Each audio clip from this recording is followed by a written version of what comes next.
সুপ্রিয় ভিউয়ার্স, আসসালামু আলাইকুম। ঝিনাইদহ নতুন হাটখোলা থেকে স্বাগতম। দেখতেই পাচ্ছেন আমার ভাই কিন্তু অনেক সুন্দরভাবে রানের গোস্ত, এটা কিন্তু রানের গোস্ত, অনেকে যারা রানের গোস্ত পছন্দ করেন, এটা কিন্তু রানের গোস্ত। সামান্য পরিমাণ রানের গোস্ত, তো সামান্য পরিমাণ আঁশ হয়। অনেকেই অনেক জায়গায় আপনারা কমেন্ট করেন যে ভাই কোন জায়গার গোস্ত বেশি ভালো।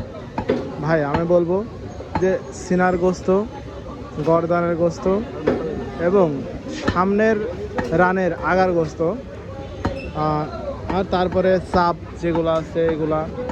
আর সবচেয়ে আরেকটা কথা সেটা হচ্ছে যে আপনারা অনেকেই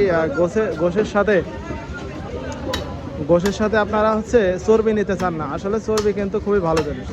চর্বি কিন্তু মানে আহামরি বেশি দিবেন না, গোস্তের ভিতরে সীমিত কায়দায় চর্বি দিবেন, তবে চর্বি দিলে হবে আপনার গোশটা আরও সুস্বাদু ভালো লাগবে। তো আমার কাটিং মাস্টার আমার ভাই কাটিং করতেছে অনেক সুন্দর পারে। দেখেন হাড় কিন্তু বাদ দিয়ে দিল, গোস্তের হাড় বাদ দিয়ে দিল, দিয়ে গোস্ত দিল।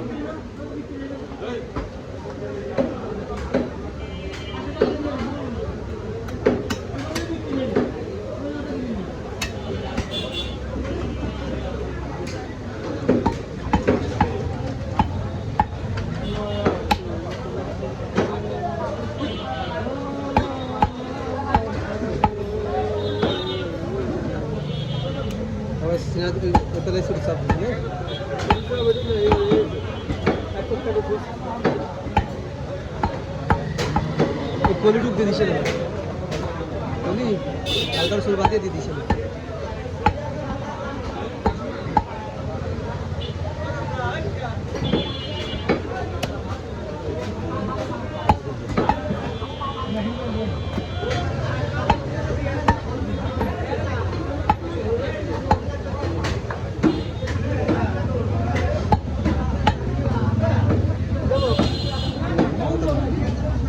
ভাজি কাটতে পারবেন 3 কেজি, ভাজি কাটতে পারবেন 3 কেজি।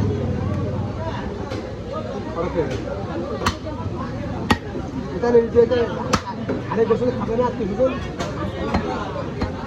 হ্যাঁ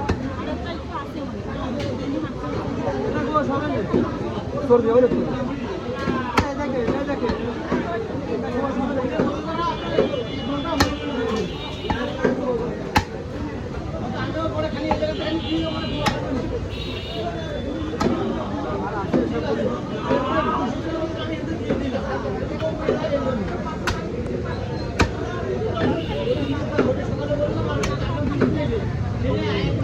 সুপ্রিয় ভিউয়ার্স, আপনারা দেখতে পাচ্ছেন এটা কিন্তু গরুর গোস্ত, দেশি আইডিয়া গরুর গোস্ত।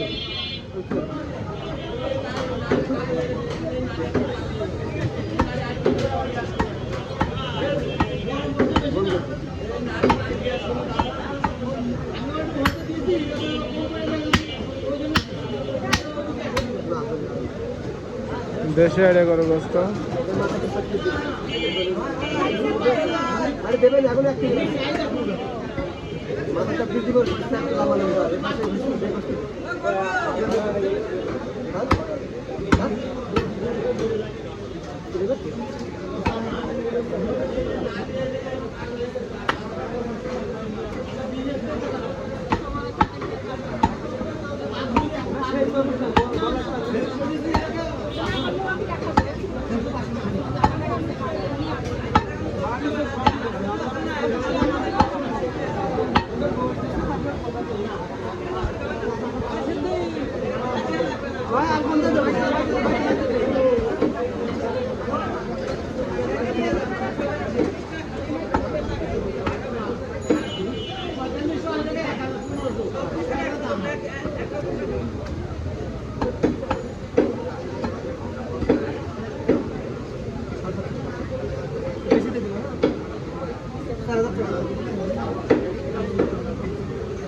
সবাই ভালো থাকবেন, সুস্থ থাকবেন, সুন্দরভাবে জীবনযাপন করবেন, আর বেশি আড়ি গরুর গোস্ত খাবেন।